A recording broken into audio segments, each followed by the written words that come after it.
Welcome back to the podcast. It's the Voluntary Exchange podcast. It's been a while. Uh, you know what I've been doing? Nothing, actually. So I have no excuse. But I will be doing 2 to maybe 3 podcasts this weekend. This one is going to be the first of maybe 3. And I did a little research for this one, and I'm going to be doing a little research for the other 2. So, if there's a little more of space between episodes, that's just because I guess I'm trying to give you guys topics that are in the news but don't stay in the news, because the news is just, I don't even know what they're talking about now. But this podcast is going to be about Niger, the country of Niger. And the question I'm going to answer for people that have it is, why were the troops there that made the news? If you've been following recently, there was an ambush in the country of Niger, which is a country in, what would I say? It's not, I guess it's northwestern Africa, but it's really central. It's huge. So there was an ambush there, and, the story wasn't the ambush of the troops, of course. We're not going to talk about why the troops are there. We're going to talk about a phone call that Donald Trump made to the widow of one of the dead troops. He's made many calls to widows in the past. Of course, this one made the news because the widow found it offensive that he said, supposedly, which he denies, that the troop knew what he was signing up for, which, if he didn't, I don't know what. I guess you're a soldier. What do you think? But anyway, the only reason it's on the news, to be honest, is because the kid's black. I'm sorry. I'm just going to say it. They could stick his face on there, and Donald Trump's a racist, blah, blah, blah, blah, blah. So, nobody seemed to give a shit about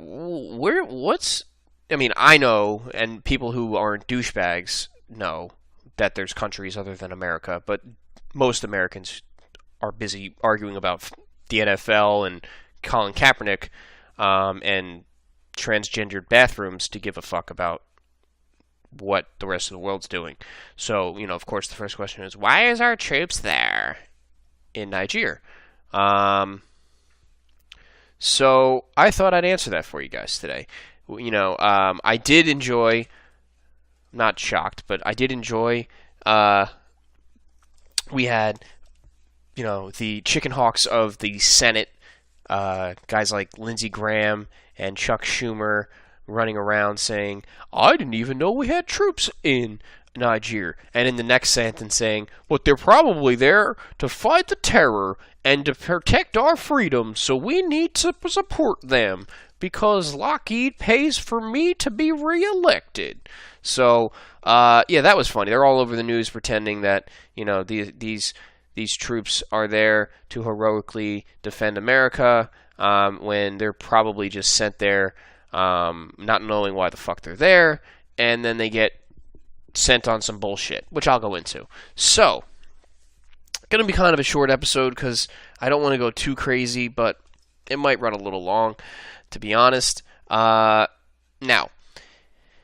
I would if you're not in your car, I would pull up a map of Africa, so you can kind of follow what I'm doing here. But the reason we have troops in a country like Niger, which is, again, it's next to the country of Mali, it's south of Libya, okay?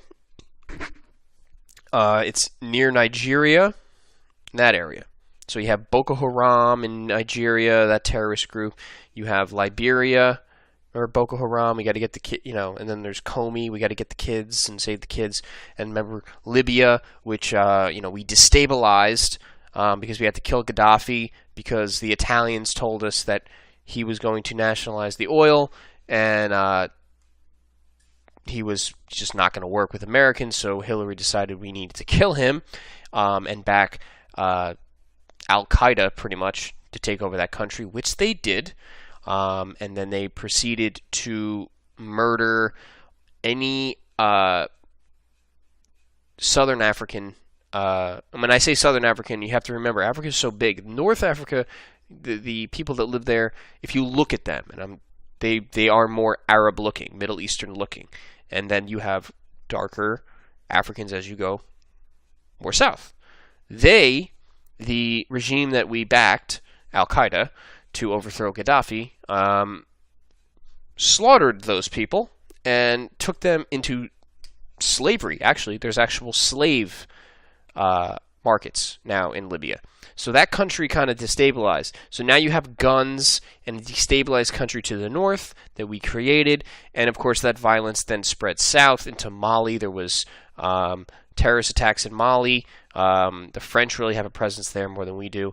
So, and then we had ones in Nigeria. Boko Haram popped up in Nigeria. And, more to the east of Niger, you're getting into, I think Chad is over there, and then you have Sudan, Ethiopia, and Somalia.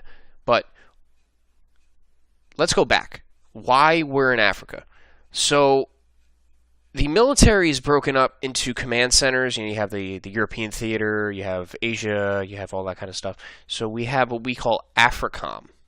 Now, AFRICOM is, of course, the command for Africa and our movements there.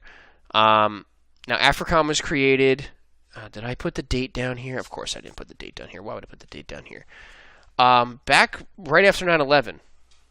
So right after 9/11, there was a deal signed to allow America, much like we do in the Middle East, allow America to get in there, the military to get in there and, train the government's soldiers and troops of these nations against, to fight terror, whatever terror is. Terror, if you don't notice, terror only pops up in countries once the United States either moves into the country or starts influencing the dictator that is running the country. So there you go. We started doing, the troop numbers aren't big. We're not talking about thousands. We're talking about hundreds in the country. For example, Niger has a total of, I think, about 800 to 1,000 at the most troops. But if you look at the country, the northern part of it is just the Sahara Desert. So you don't need a lot of troops there. What you do need is drones, and we'll get into that. But what AFRICOM is at this point, and what it's been for the last 2 decades, really, or decade, a little over a decade. No, about 2 decades. Small. It's small. We don't have a lot of permanent bases. We have about 3 or 4. But what we do have is we have a lot of advisors on the ground, and we have what we call outposts. We have 46 outposts in Africa, in 24 different nations. Now, those outposts are broken into 3 categories, and the categories can change. So you could be at an outpost that is what they call an FOS, and these are military terms that I don't understand. An FOS, which I would call probably a forward operating station. I'm going to go with forward operating station. I might be right there. So that is, if you've ever listened or took a history class or just understood how war works, understand that the American, if you listen to my podcast, you understand this by now, but the American military is an imperial military. We are an imperial power. We are in Africa because there's other competitors, China and Russia, in there trying to influence governments. But we are the imperial power. So when we go into a country, for example, like in Egypt or in Iraq, and we install a government, that guy just works for us. That would be like a viceroy back in the day. These countries are not run by themselves. We tell them what to do. They take loans from us and the World Bank. We tell them when we're going to come in and bomb people. They really have no say. So we decided we're going to roll into Africa. Like I said, 46 outposts in 24 nations. 3 categories. So you have forward operating centers or stations. These are where you really want to have. They really want to have a good concentration of troops. We're really trying to have a presence on the ground.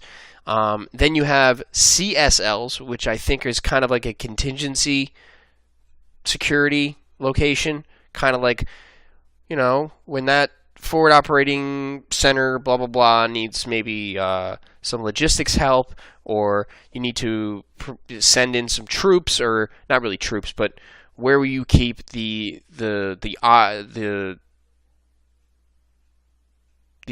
food, the equipment. So really, and then we have a smaller one category below that called CLs, which again is probably a smaller contingency outpost. And these move. So if, for example, Nigeria pops off, then we move maybe there's a couple CLs in Nigeria, these small little barely bases. We'll probably just have troops at a Nigerian base. We don't have our own base. But let's turn that CL into an FOS, because now Nigeria needs our help because there was a terrorist attack. Or we need to go in there and sell some guns and do some training and make some money for the Pentagon. So we upgrade that and we downgrade somewhere else. So this is how AFRICOM works. We don't have these huge Middle Eastern embassies and huge military bases like we have in the Middle East yet. I'll get to that. So what are the objectives of AFRICOM? There's a lot of them. But right now, if you have to break them down, and what I'm saying here comes from a lot of articles I've read. I'll link to them at the end. But really one journalist, his name's Nick Turse. He's been banging away at this for about 2 decades, and he just does Freedom of Information Act releases and just reads what the government gives him. This isn't conspiracy. He's not getting a whistleblower. This isn't, secret shit. This is just things that the government tells him. So the objectives of AFRICOM, as stated by AFRICOM, are to help with the stabilization of Somalia, a place that we destabilized, have a presence in a region of Africa, which I'm gonna butcher this, but it's the Sahel and Maghreb, so it's Sahel and Maghreb. That area is what we'll be talking about today. The Niger, Chad, Mali area. So then we have Boko Haram and the Lake Chad Basin. That's another area that we need to be weary of and we need to protect. We need to fight the terrorists there. Again, this is all because we're there. This is if you're listening to my podcast and you think that we're over there to protect the Africans from these radical groups, understand that Boko Haram was not on a terrorist watch list for a while because they were our guys, and now they're on the terrorist watch list because they're not our guys. This is how we operate. Another objective is the pirates in the Gulf of Ghana, aka Nigeria is where the Gulf, Shell, which is the Royal Dutch Shell Company, has a lot of their oil operations. So we are down there protecting their oil interests from pirates, Nigerian pirates, probably trying to just steal their own oil back and make some money for their families. And then, of course, they throw this in just for fun. We're running around Africa trying to find Joseph Kony. Remember Kony in 2012? Remember that idiot? Where the fucking Twitterverse and the Tumblr children all ran around and told me that I need to learn about this and learn about that, and you don't know what I'm talking about. He has child soldiers, and we need to go in and get him, when they didn't even understand that he wasn't even in the country that they were saying we needed to go get. But yeah, somehow they can put that on the list of something we need to go in there and handle. That's one of the objectives. Moving on. You also use Africa to assist our operations in the Middle East.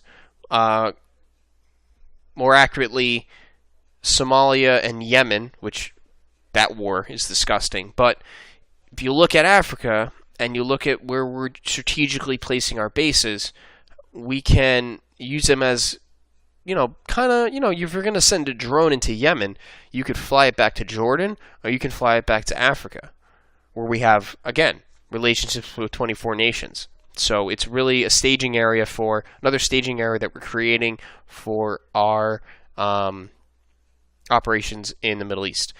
Here, perfect. This is a quote from AFRICOM about what I'm trying to explain so you can envision it.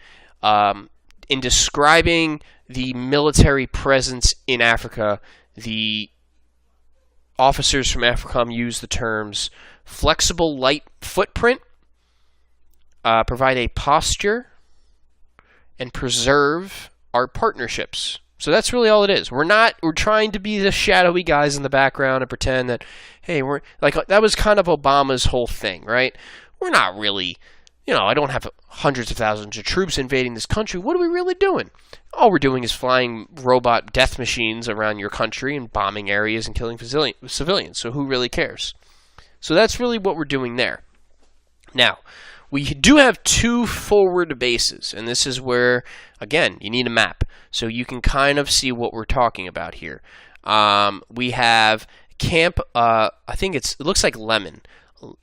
Lemonnier? It's Lemon, Nier. And that is in Djibouti, and that's Niger, I believe. That's where we're trying to build our first. No, I lied. Camp Lemaire is in Djibouti, which I'm sorry, I'm completely wrong. Is on that's in southeast Africa. Not near Madagascar, but that area, and that's our major forward base. Again, if you're thinking about trying to supply the Persian Gulf Navy, your Yemen blockade, and helping out our Egyptian allies and this type of thing, you want to have a base there. Our other major base is a UK base called Ascension Island. That's in West Africa, so we got our 2 east and west all set up, and that's AFRICOM. So that's why we have troops dying there. None of these areas or none of these objectives, in my opinion, are national. I mean, they're national interests if you're one of those people. If you think like, well, we need to make sure that the oil is ours and we need to protect it from the terrorists. If you're one of those fucking people, then I guess it's a national interest. My national interest is I'm more interested in not creating a 9/11, which is what happens when you just roll into a country and just dictate terms. But that's just me. So let's actually get into Niger itself. Because ironically, we had this this ambush in Niger, and Niger is becoming the central hub for AFRICOM. That's actually a quote. So the Niger, we really stepped up our game in Niger back in 2002 when we signed the Pan-Sahel Initiative, or the Trans-Sahara Counterterrorism Partnership. So we were supposed to assist Chad, Mali, and Niger. This was in 2002. So this is right after 9/11. We got in Africa quick because we knew China was coming, and they're there now, trying to divvy up that continent and get our resources in. Moving ahead, 2009, under Obama, when he starts ratcheting up the drones in Africa and in the Middle East with Yemen, Somalia, Ethiopia, that area, dense drone operations. We put some air surveillance. We started upping our air surveillance in Niger. So, again, if you look at a map, if you have drone operations in Niger, you could pretty much surveil the entire Sahara Desert up all the way to Libya and then east to, not on one flight, but on east into the Middle East and Yemen and that area, make sure that you're covered. So what we did in 2009 is we built up Niger's own air fields. We provided them with military upgrades, at the same time creating airfields for our own Air Force armor. So, in the city of Agadzes,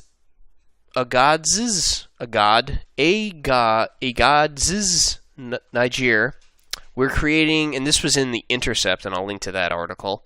There was I think Glenn Greenwald wrote it, I'm not sure, but somebody over at The Intercept wrote an article about the largest drone base we've ever created, $100 million. It's going to cost. It's being built right now. These bases that are being created in Africa are just to, you have the military-industrial complex. You have the guys who sell guns, the guys who sell the planes, the guys who sell this. But you got to think there's the guys who sell the uniforms, there's the guys who sell the night vision goggles, and there's the guy who builds the bases. There's the Halliburtons, there's the Dick Cheneys. So that's what Africa's about right now. This is the money maker, because there's no bases. We got to build these outposts. We got to build these bases. And Niger being the hub moving forward, it's the ideal location to get started. So we're getting started there. We're also using Niger as a jump-off point to check out and make sure we can cover Chad, Mali, and Nigeria, these hot spots for terrorism that we've created. So the funding has bumped up under Obama, and I'm sure under Trump it's only going to go higher. So if you look at the numbers between 2009 and 2012, $288 million has been spent, which doesn't sound like a lot comparatively, but kind of is. If you're really just not spending it on, it might be billion. A little tidbit that nobody really ever points to. There was a coup in Niger in 2010. Now, most coups, when I say coup on my show, usually it's the United States-backed coup against a democratically elected guy, threw him out of power to put our guy in. The opposite actually happened. In 2010, there was a pro-democracy coup with public support to throw out a military dictator. So it did give us an opportunity to get in there, but we had to kind of quash that idea that you guys are going to have democracy, because we can't have that happening. And of course, you need Niger to be on point, because we have to fight this war in what I call the LCB, or like I said, the Lake Chad Basin. Now, the Lake Chad Basin is a geographical area, but what that encompasses is the runoff from the Libyan war. So there's 17 militant groups there. Boko Haram is one of them. This is everything that was, just like the Middle East. We fucking invade Iraq and blow that shit to pieces and just destabilize the entire region, and now you have splinter groups everywhere.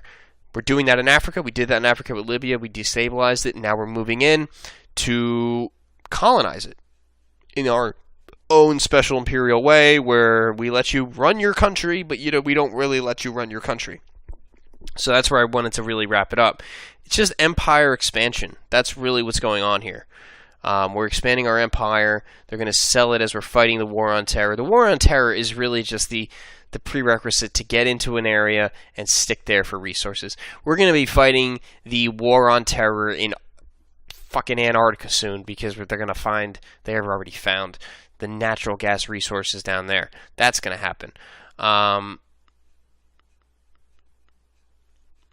What is happening, and this was mentioned by, I think, one of the AFRICOM commanders, is we're expanding there for our own interests, of course, but also in defense against the Russians and the Chinese, which are also getting in there. For example, and I'll close with this, and just understand, China has its first, and understand this on two terms, listen to this, China has its first overseas base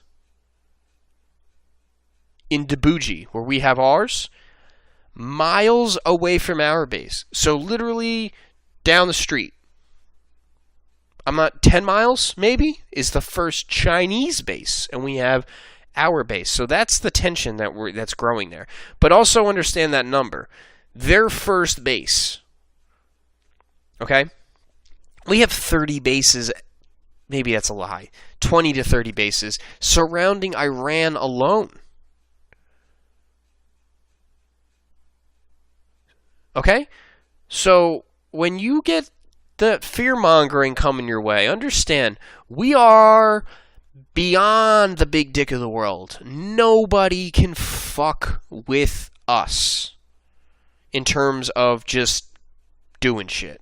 Now, we go and fuck with the Russians, they'll nuke us. You want to fuck with these countries, they will shoot nukes at us. But this whole idea that we need to go around the world and protect the world from all the evildoers. We're the evildoer. Not you, not me, but we are. When you go to the football game and they tell you to fucking look at the planes as they fly over, the fucking Blue Angels, and America, we're going to war, blah, blah, blah, blah, blah. It's an imperial army. And I apologize to the troops that are listening. If there are any of my buddies that went over there, hey man, my rule is if you got shot at once in your life, you can do whatever the fuck you want. Now, if you're a bloodthirsty psychopath that went over there and we're shooting dogs and going to Abu Ghraib, and you can go fuck yourself. But if you went over there under fucking intentions to fucking be there and serve your country, and when you got there you realize, I'm just here to protect my brothers in arms, I got nothing but love for you. But when you come back, I don't need to hear from you about how you were protecting my freedom, because you didn't. Okay? I pissed to all hell that you didn't, and that you were there for some bullshit. But understand, anti-war activists like myself, nobody supports the troops more than we do. I don't want you to die. And I definitely don't want you to die for no bullshit. Because Dick Cheney needs to make some money, and Hillary Clinton needs to make some deal with the Saudis. Like, you're over there fighting to protect the Saudi regime who funded Al-Qaeda, who crashed planes into fucking towers that I can see from the highway at my home. So just stand up, man, and understand we're going to go do this to another continent, and they're going to sell it to you as you're fighting for the Africans. Okay? Well, that starts my weekend, my podcast-filled weekend. The other two topics, if you're interested, I'm going to do one just about current events, and I'm just going to kind of fill that with my normal shit. What's going on with the Middle East, what's going on in Iraq with the fall of ISIS, the end of ISIS, I guess you could say. Turkey, that Turkey-Russia relationship I haven't really talked about and how that's really popping off. I am going to get into the bullshit with Trump, but not really the way you think I am. I'm going to be talking about Hillary. And I know everybody's like, oh, well, she lost. She ain't going away, so I'm not going to stop talking about her. I am going to talk about the hypocrisy of fucking people I'm still talking to online that have to give me the shit about the Russia collusion. The Russia collusion. Look, they're coming after Manafort. You guys got nothing, alright? Manafort did some shit fucking 6 years ago when he was a Democrat. You don't seem to care. I got Hillary Clinton colluding with the Russians in 2009 and 10 with Obama to make money. The Uranium One deal is not bullshit. It's just not. There's court papers. There's still an investigation going on. The only reason you never heard about it is because James Comey and Mr. Mueller covered it up. They did. It's in the documents. So you think because Trump is under investigation and there's indictments coming down, we should focus on this. Okay. And your argument is that there's not indictments coming down on these other people. Well, why would Mueller pull indictments on himself? I just don't understand. I understand it. I don't really want to get into this right now, but Trump scares people so much because of his fucking words, and he's a buffoon, that they're literally ready to just ignore reality itself. I'll end on this, just in case you're still arguing with me and you think I'm crazy. there's a thing going around the internet, I guess we would be called a meme or something, of just pictures of people's tweets, tweeting the president, calling him out as a racist because he did not call for the death penalty for the Vegas shooter. Okay? Now, hold it. I know what you're thinking. Hold on. Because he called for the death penalty for the Uzbek terrorist who just killed 8 motherfuckers in New York, and nobody, of course, wants to talk about why people in Uzbekistan hate us, and he was just radicalized by ISIS because they hate us for our freedoms. We murder their children. We murder their children. We murder their children. Anyway. So he calls for the death penalty for that guy, but he won't call for the death penalty for the white guy in Las Vegas. The guy's dead. He's already dead. But you fucking people are just so emotionally distraught because your religion, which is the state and the government, you have bought in 100% to what you were taught in high school and preschool, that America, America, America, and the president is the office, and we must respect the office, and blibbity bloobity blah. We should have a buffoon in the White House, because they're all buffoons. They're lying, murdering psychopaths, as I'm proving.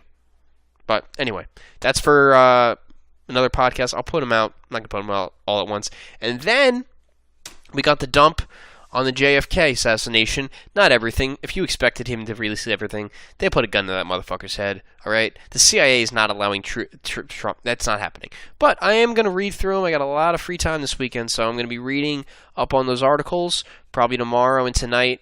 I'll get that other podcast recorded tomorrow, and then Sunday I'm going to try to get something out on, if I find anything. If there's anything in those JFK documents that are interesting, I will share them with you guys. So welcome back. Thanks for waiting, and I'll see you guys soon.